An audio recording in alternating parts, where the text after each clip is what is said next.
Selamat berjumpa kembali melalui acara perenungan pada tengah pekan ini.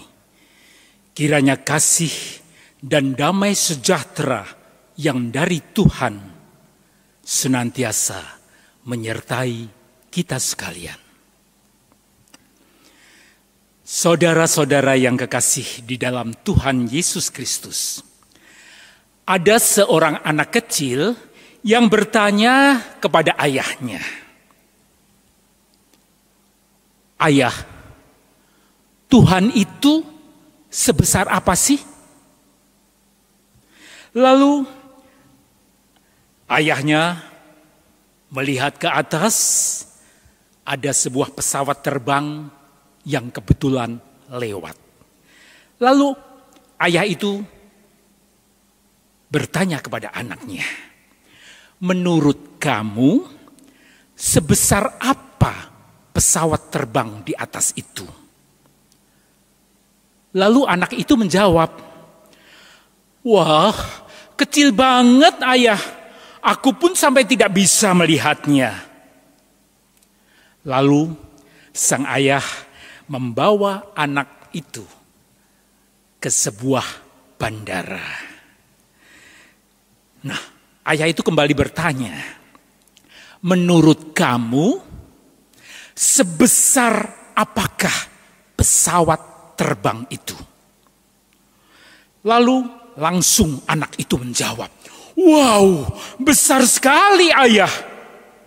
Nah, lalu sang ayah itu berkata, "Kebesaran Tuhan itu tergantung seberapa dekat engkau dengan Dia. Semakin kamu dekat dengannya, semakin kamu akan merasakan kebesarannya. Kami memuji kebesaran-Mu."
Saudara-saudara yang kekasih di dalam Tuhan Yesus Kristus, menghadapi situasi hidup yang berat, akibat terpaan gelombang masalah yang hebat, yang seringkali dihadapi dengan mengeluh, kemarahan, kekecewaan, lari dari kenyataan, dan bahkan mencari kambing hitam, mempersalahkan pihak lain.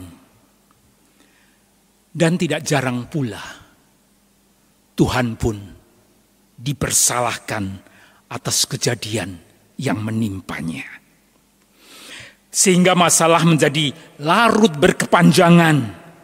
Nah, untuk keluar dari situasi tersebut, diperlukan sikap hati yang tenang, dengan kesediaan membuka hati lebar-lebar dan membiarkan Allah untuk bekerja melalui penderitaan tersebut. Marilah saudara-saudara sekalian, kita lakukan dengan kerendahan hati, memohon Allah agar semakin dekat dengan kita dan memperkenankan Allah masuk di dalam kehidupan kita. Makin dekat Tuhan.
Saudara-saudara sekalian, bagaimana kita berperilaku, bagaimana kita bertindak di dalam hidup ini, itu sangat ditentukan dengan berapa besar, betapa agung, betapa luasnya kita memahami Tuhan Allah kita di dalam kehidupan kita.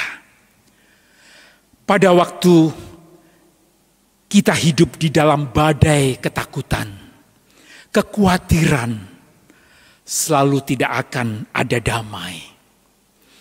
Takut menghadapi apa yang akan terjadi di depan. Nah, disitulah yang mewakili dan menjadikan perasaan kita menjadi tidak percaya pada pemeliharaan Tuhan. Di badai topan dunia.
Marilah kita bersama-sama tunduk kepala sebelum kita bersama-sama merenungkan akan firman Tuhan.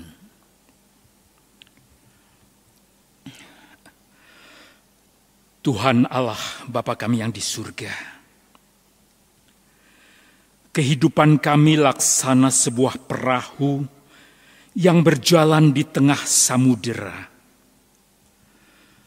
tanpa mengetahui apa yang akan terjadi. Namun kami bersyukur, Engkau adalah jurumudi perahu kehidupan kami, yang selalu memimpin kami melalui sabda-Mu.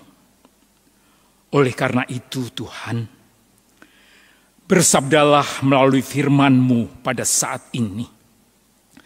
Kami telah siap untuk Tuhan bentuk dan memperoleh kekuatan di dalam menjalani kehidupan ini. Bersabdalah Tuhan, kami semua telah siap untuk menerimanya. Di dalam nama Tuhan Yesus Kristus kami memohon. Amin. Marilah kita bersama-sama membuka Alkitab kita yang akan terambil dari kitab Injil Markus 4 ayat 35 sampai 41. Markus pasal 4 ayat 35 sampai 41 yang berbunyi demikian. Pada hari itu, waktu hari sudah petang, Yesus berkata kepada mereka, "Marilah kita bertolak ke seberang." Mereka meninggalkan orang banyak itu, lalu bertolak dan membawa Yesus beserta dengan mereka dalam perahu di mana Yesus telah duduk, dan perahu-perahu lain juga menyertai Dia.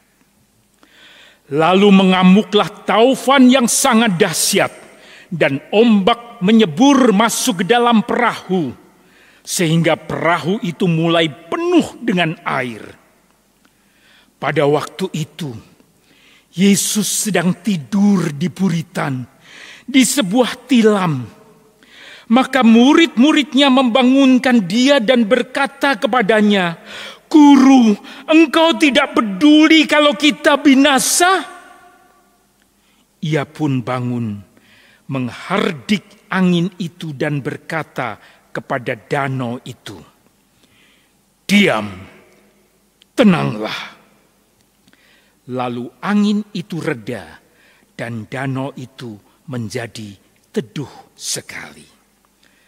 Lalu ia berkata kepada mereka, "Mengapa kamu begitu takut? Mengapa kamu tidak percaya?" Mereka menjadi sangat takut dan berkata seorang kepada yang lain, "Siapakah gerangan orang ini sehingga angin dan danau pun taat kepadanya?" Sampai di sini pembacaan kita. Berbahagialah kita semua yang dengan tetap tekun dan setia mendengarkan firman Tuhan dan melakukan juga di dalam kehidupan kita sehari-hari. Saudara-saudara yang kekasih di dalam Tuhan Yesus Kristus, sakit penyakit, kekecewaan, pahit getirnya hidup, dan masih banyak lagi penderitaan seringkali dikatakan tidak memiliki mata, tidak memiliki hati. Karena apa? Karena ia tidak pandang bulu dan sama sekali tidak memiliki hati nurani. Ia bisa menghinggapi siapa saja, tidak terkecuali juga kepada kita semua orang percaya. Jika yang namanya sakit kanker itu datang, itu juga tidak akan memandang siapa orangnya. Asal tubuh manusia rentan dan lemah, maka penyakit itu akan tumbuh subur dan bahkan mencapai stadium tinggi yang berujung pada kematian. Ia tidak akan memilih apakah orang itu baik atau jahat. Apakah orang itu lelaki atau perempuan, tua atau muda, kaya ataupun miskin, tanpa mata, tanpa hati, penyakit itu akan menggerogoti tubuh yang rentan dan bisa menghabiskan harta, bahkan memiskinkan hidup dalam sekejap. Sebagaimana yang dialami oleh salah seorang teman sebaya saya. Dalam usia yang masih muda, dalam karir yang sedang naik daun, dia sudah harus terbaring di tempat tidur dan duduk di kursi roda karena sakit meningitis, yaitu radang selaput otak. Dalam situasi seperti itu, dia dan banyak orang mengeluh dan tidak terima dengan apa yang menimpa, dengan apa yang terjadi, dan mengatakan, "Tuhan, mengapa ini harus terjadi pada diriku? Mengapa ini harus menimpa aku? Apakah aku kurang setia? Apakah kebaikan-kebaikan yang aku lakukan selama ini masih kurang? Bukankah aku sudah melakukan pelayanan? Bukankah aku juga sudah memberikan persembahan?"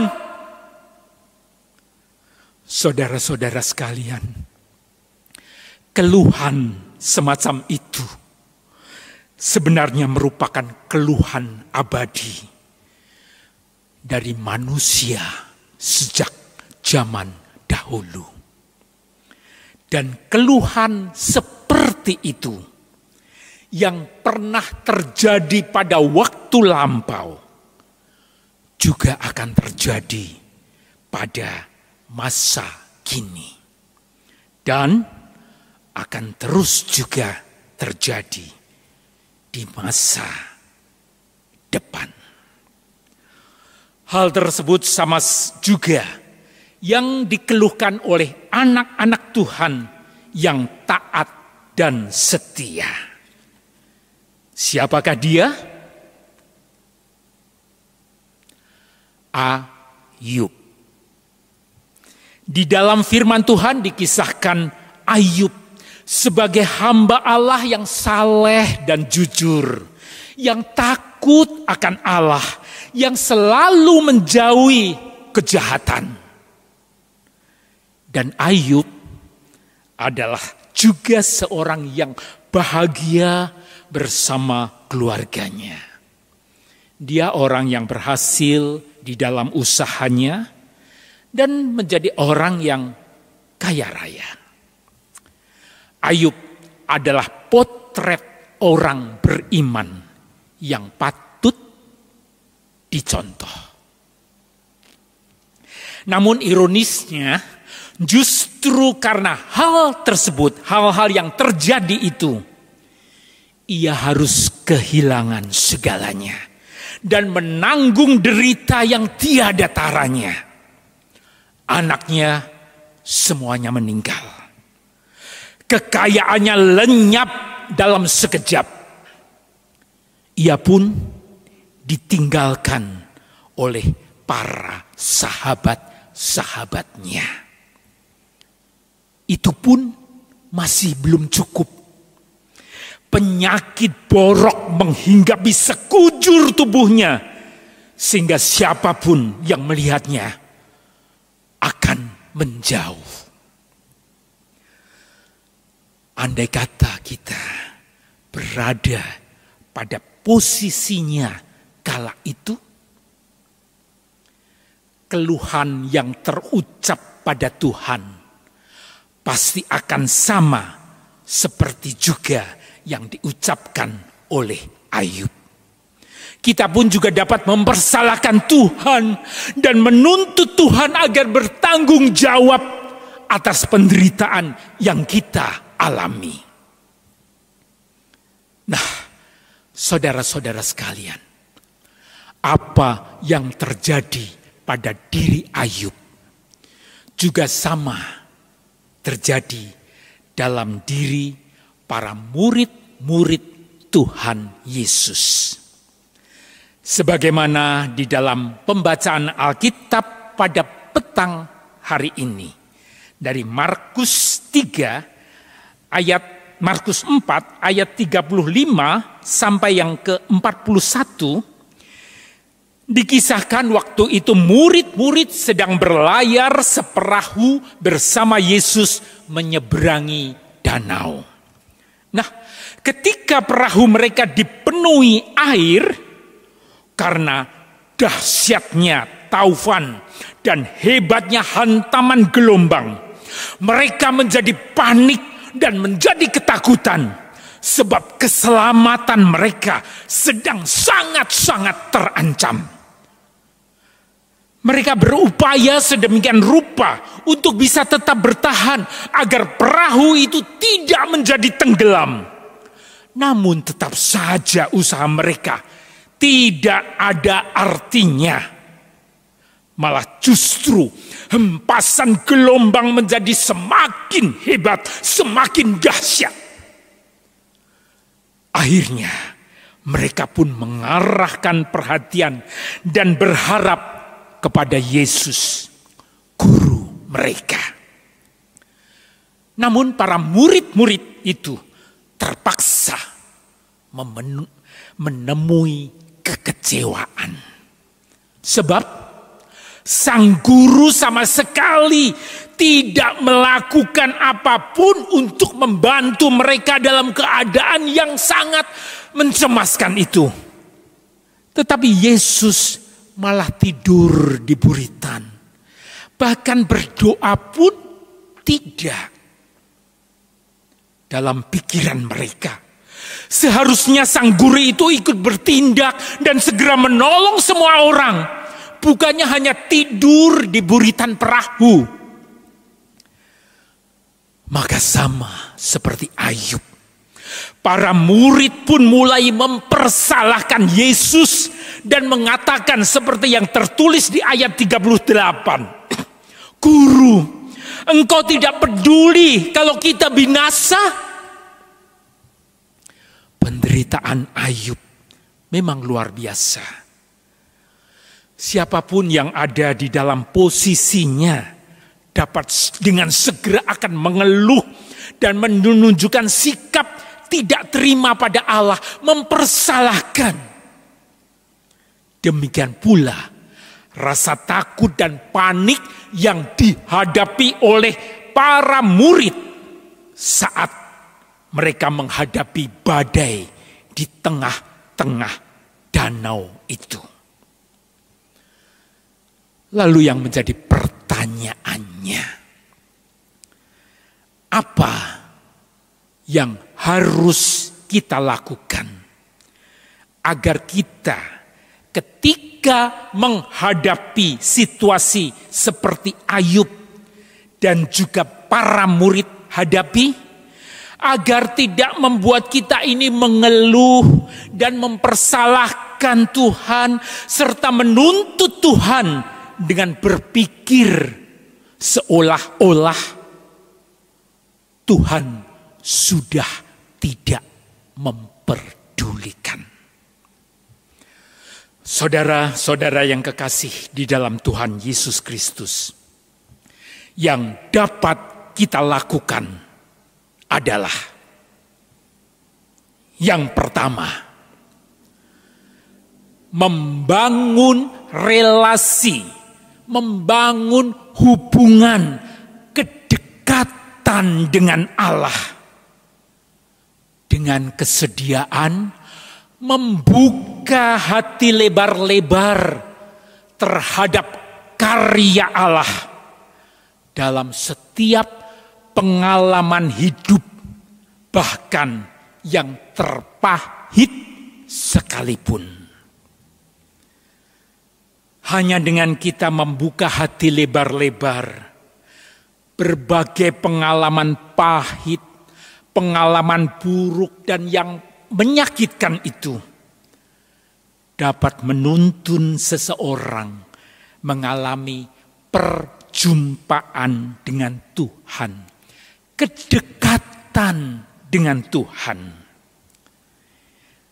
Peribahasa atau ungkapan bahasa Inggris yang berbunyi "a blessing in disguise", yang berarti sesuatu yang pada awalnya tampak buruk atau tidak menyenangkan, tetapi ternyata di kemudian hari menghasilkan sesuatu yang baik. Nah, ini adalah ungkapan yang tepat untuk menggambarkan hasil yang didapat bila seseorang bersedia membuka hatinya lebar-lebar terhadap Allah. Karena hanya orang yang demikian yang dapat berkata dalam kesesakan, dalam kepahitan hidupnya, bahwa sebab Tuhan itu baik, kasih setianya kekal selamanya. Mazmur 107 ayat 1. Dan juga mengimani bahwa Ia akan mengeluarkan mereka dari kesesakan dan kecemasan. Mazmur 107 ayat 28. Marilah saudara-saudara sekalian, kita berusaha membuka lebar-lebar hati kita bagi Allah, sehingga Allah itu bersemayam di dalam hati kita, dekat dengan kita. Maka karena Allah dekat dengan kita, kita akan melihat kebesaran Tuhan. Sebagaimana juga yang digambarkan anak kecil yang melihat pesawat terbang dari jarak dekat. Itulah yang pertama. Nah, yang kedua, mengimani bahwa sikap diam Allah dalam pengalaman hidup yang terburuk sekalipun tidak berarti bahwa Ia, Allah, sudah tidak peduli sama sekali. Tetapi justru dalam sikapnya yang diam itu, Allah itu akan menunjukkan bahwa pengalaman terburuk sekalipun yang terjadi pada diri kita tidak akan sampai mencelakai kita. Sebab Allah kita, Allah yang dapat mengukur mana yang dapat mencelakakan dan mana yang tidak. Ketika para murid panik melihat dahsyatnya ombak yang menerpa perahu yang nyaris menenggelamkan mereka, Yesus tampak diam dan hanya tidur di buritan perahu. Yesus yang hanya tidur tersebut dapat kita maknai sebagai Yesus yang dapat mengukur tingkat bahaya dan dahsyatnya taufan dan hebatnya hantaman gelombang pada saat itu. Jika Yesus tetap tidur dan nyenyak di buritan, itu pertanda bahwa topan dan badai walaupun tampak menakutkan, mengerikan, namun belum sampai pada taraf membahayakan dan tidak akan mencelakakan mereka. Andaikan bila badai itu berpotensi menenggelamkan perahu dan keselamatan jiwa mereka, para murid itu terancam, tentu sang guru telah bangun. Yesus telah bangun sejak awal dan mengatasi situasi bahaya yang terjadi itu. Maka saat mereka terus-menerus mempertanyakan sikap Yesus yang hanya tidur dan membangunkan Yesus, apa jawaban Yesus yang sangat tegas? Mengapa kamu begitu takut? Mengapa kamu tidak percaya? Markus 4 ayat 40.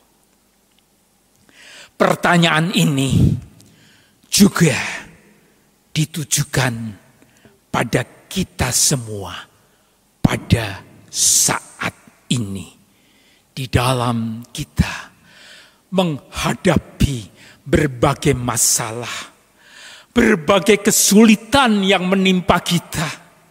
Apapun kesulitan itu, entah itu sakit penyakit, entah itu masalah ekonomi dan lain sebagainya.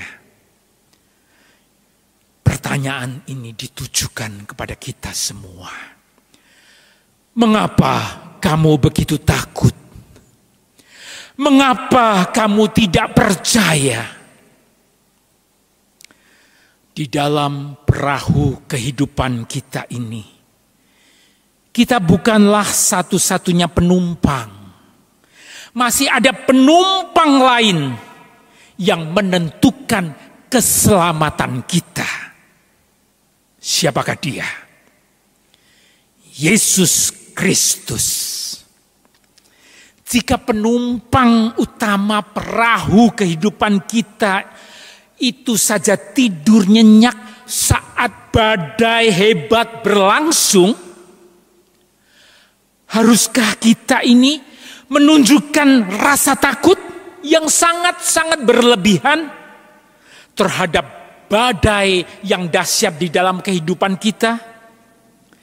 Jika Yesus ada di dalam perahu kehidupan kita, haruskah kita ini menunjukkan rasa takut yang berlebihan dan tidak mempunyai iman?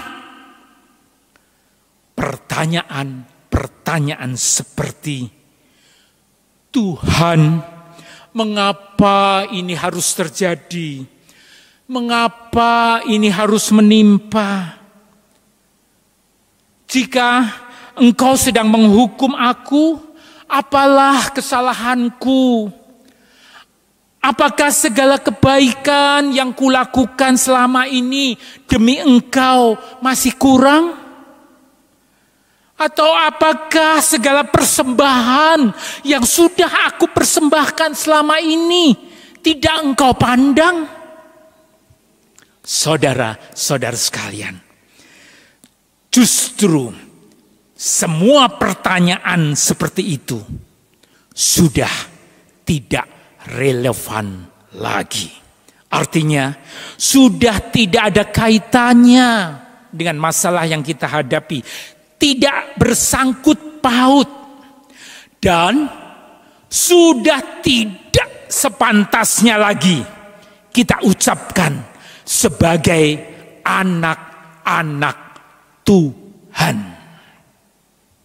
Marilah saudara-saudara sekalian, kita tambatkan tali-tali ketakutan, kekhawatiran perahu kehidupan kita dengan membangun relasi, mendekatkan diri pada Tuhan yang erat, membangun relasi yang dekat dan erat dengan Tuhan, dan tetap mengimani akan pemeliharaan Tuhan.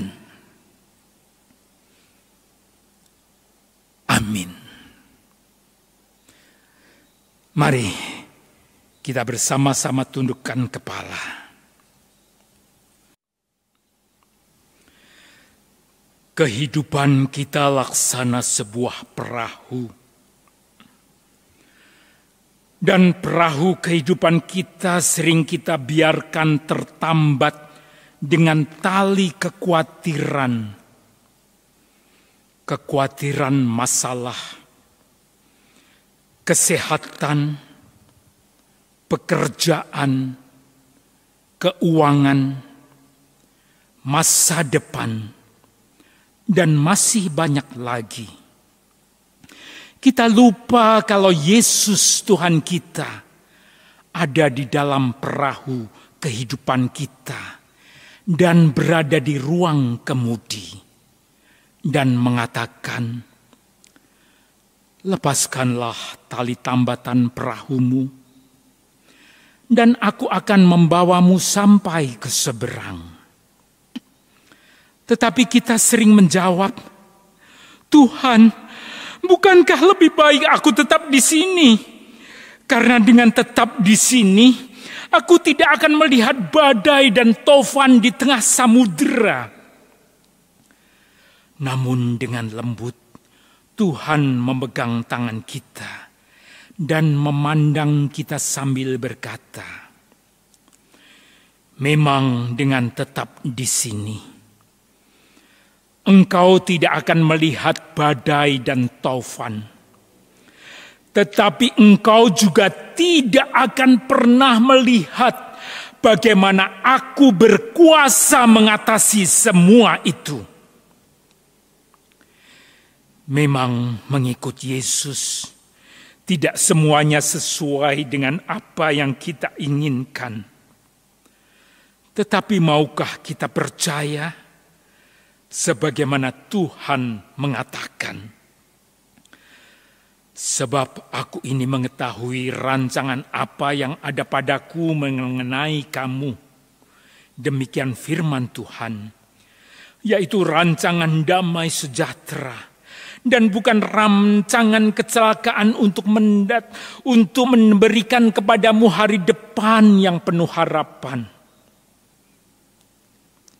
Marilah kita lepaskan tambatan tali-tali kekhawatiran, ketakutan perahu kehidupan kita.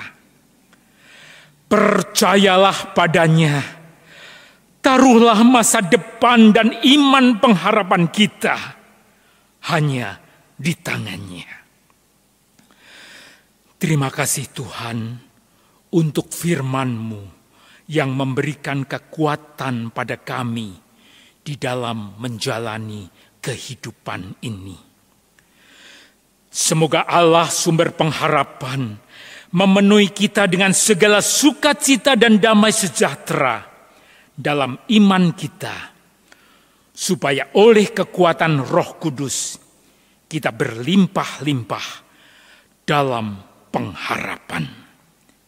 Amin.